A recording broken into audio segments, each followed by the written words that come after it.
ngày đi nên nhom chun ấy pressong môi tiệt ở bảo ráng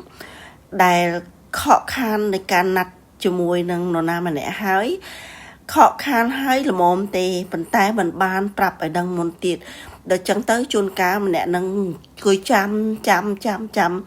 រហូតតតាចង់និយាយថាចាំអត់មានមនុស្សទៅដល់ចឹងណាចាតើពាក្យបារាំងគេថាម៉េចទៅចា Poser ang lapang ចាអាងឡាប៉ាំងគឺទុនសាយនឹងឯងប៉ុន្តែយើងដល់ពេលជា expression គេនិយាយមកនឹងអញ្ចឹងឧទាហរណ៍ Il m'a posé un lapin donc j'ai mangé seul au restaurant បានន័យថាគាត់អត់បានទៅតាមការណាត់ជួបដូច្នេះខ្ញុំញ៉ាំតែម្នាក់ឯងនៅ restaurant ចា He stood me up so I ate alone at the restaurant ចាហើយអាប្រភេទហ្នឹងខ្ញុំស្អប់បំផុតបងប្អូនបើសិនជាយើងខកខានក្នុងការណាត់ជួបអ្វីយើងត្រូវប្រាប់ឲ្យដឹងមុន